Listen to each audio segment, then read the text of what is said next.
Once upon a time, a hop, skip and a jump away in the magical kingdom called Hirsutanania, just outside the city of Harryopolis, where there was an enchanted rainbow forest, and living in a cozy converted cottage were 3 glorious bears. Big Daddy Bear, Cubby Daddy Bear, and Hairy Otter Bear. Yes, I know. If he wasn't hairy, he wouldn't be an otter or a bear. But that was his name, and that's what he chose to be called, and he's entitled to be called whatever he wants to be called. Anyhow, I digress. They were the happiest bears you could ever hope to meet. And they loved living together in a land where it was not only legal, but encouraged to be part of a throuple. Because research has shown that thruples deal with conflict much better than couples. But that's a Teddy talk for much later. Now, in Hirsutanania, living arrangements like the bears had were perfectly normal. But in the frightening lands of their neighbouring countries, Megalopolis and Heterosexica, things were very different. Their citizens were very judgmental and bitter, because they believed that they had to conform to very narrow views of what it means to be socially acceptable. They could have changed, but they didn't. And instead, they were permanently angry, outraged, and projecting their frustration onto anyone who lived their truth. There's nothing more enraging to people who hate their lives than other people holding up a mirror to them. Mirror, mirror on the wall. Now, a little side note. If you're going to try to convince me that Snow White is the fairest in the land, don't cast Gal Gadot as the queen. I mean, no disrespect to Rachel Ziegler, but facts are facts. Anyhow, back to the plot. As in every good fairy tale, something has to be amiss, because if everything is perfect, there's no conflict, and without conflict, there's no story, no heroes, and no satisfying resolution to the tale when the villain gets their well-deserved comeuppance. So one day in Hirsutanania, a royal decree was passed stating that everyone had to eat a healthy, slimming porridge every day, or they wouldn't be able to attend the weekly orgy with Prince Allbear and his muscle bear guards.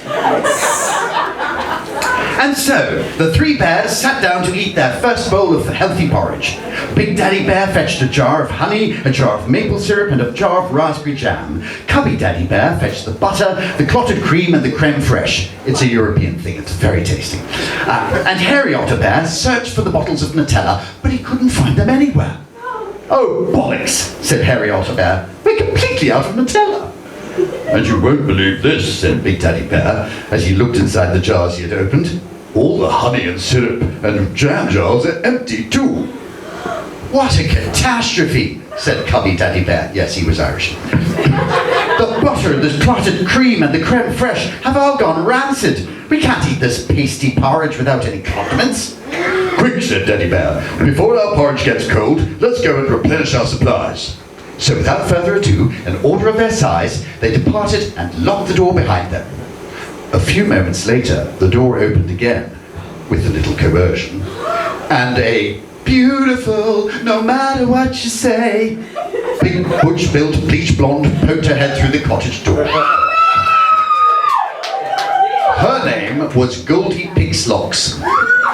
And as her name suggests, she was good at opening things, a talent she developed shortly after puberty, when she learned how to escape her chastity belt lock, because truth be told, Goldie liked opening more than just locks and doors, if you get my drift.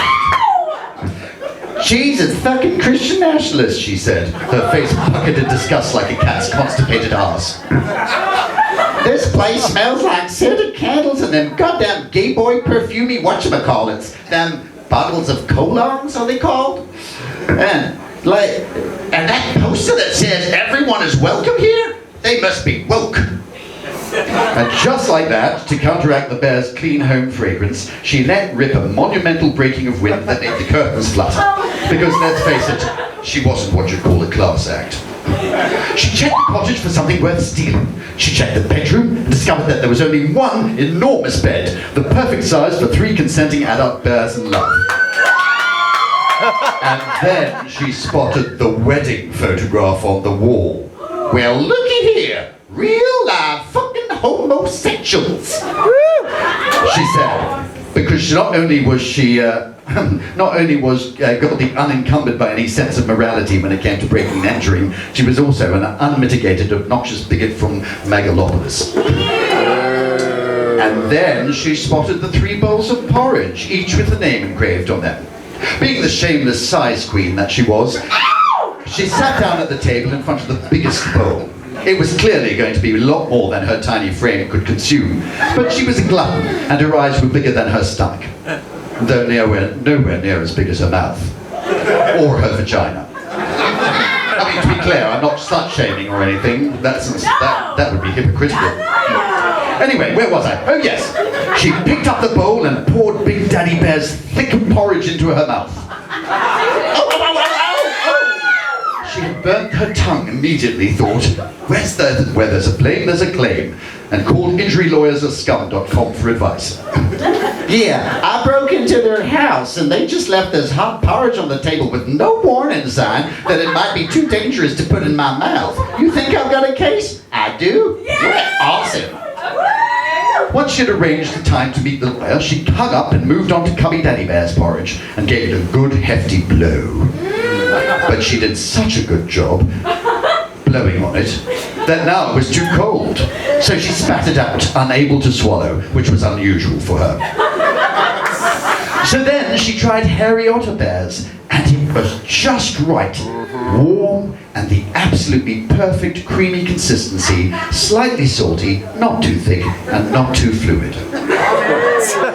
After she'd wolfed down Hairy Otter Bear's creamy meal, she let out a mighty burp and felt a sudden urge of a bloody good hibernation. Because the bears spent most of their time at home in bed, nudge nudge wink wink, the bears had no need of a sofa, so Goldie Pig's locks lay down on their bed and fell into a deep, deep snory sleep. A little while later the bears returned, and much to their dismay, discovered the lock picked, the door open, and their space invaded by a blonde porridge burglar. Big Daddy Bear grabbed the large wooden spoon from the porridge pot and approached Goldilocks cautiously. He poked her gently with the spoon, but she was so fast asleep she didn't stir. He poked her harder with the spoon, but still she didn't stir. Wooden spoon, stir, get it? Never mind. He gave her the biggest poke he could muster, but still she lay there as lifeless as Melania's libido. Keep up. Daddy Bear decided he was going to have to get a lot firmer if he was going to rouse her, so he slapped his porridgey stick hard on her forehead. She woke with a start and the same expression on her face as Roseanne Barr being told she's been forced into rehab. What in tarnation is going on? Said Goldie. Why are you in our home eating our porridge and sleeping in our bed? Said Big Daddy Bear. And not wearing any knickers, said Cubby Daddy Bear. I'd never wear panties, just in case. Just in case what? Said Hairy Otter Bear as he stepped out from behind Big Daddy Bear. Her eyes lit up with lust, and licking her lips she said, just in case I meet someone like you, you're delicious. Big Daddy Bear is way too old for me. Chubby Daddy Bear is way too chubby for me. But you, Hairy Otter Bear, are just hot enough. Cubby! I'm Cubby, not chubby! Goldie leapt to her feet and lunged towards Harry Otter, with the fervour of a rabid raccoon. But she came face to face with Cubby, who growled protectively. Goldie kneed Cubby in the basticles, and he doubled over in pain. She leapfrogged over him, determined to snog the face off Hairy Otter Bear. Big Daddy Bear tried to grab Goldie, but all he got was a handful of her brittle, bleached hair and a red baseball cap. Losing her precious cap was enough to distract her long enough for Hairy Otter Bear to pick up Cubby Daddy Bear's cold bottled porridge to fend her off. He hurled the porridge at her. Goldie was undeterred as she'd hosted her fair share of bukkake parties. So a face full of porridge was not really a deterrent, more of an invitation.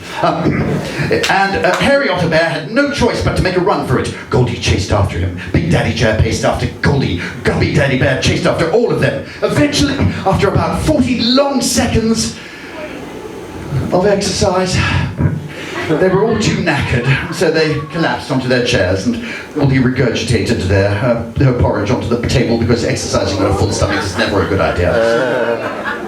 Well, if 40 seconds is all you can manage, then you are definitely not the man for me, said Goldie and left in a vomit-covered huff.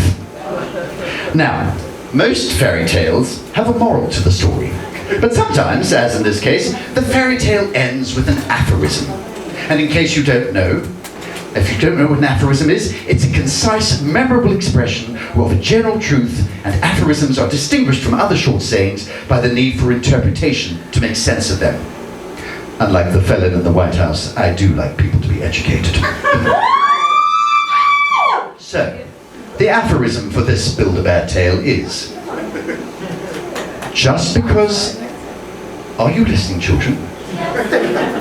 Just because it's come in a bowl doesn't mean it'll be tasty. And it may be tasty, but that doesn't mean it's come in a bowl. Raymond Suttle.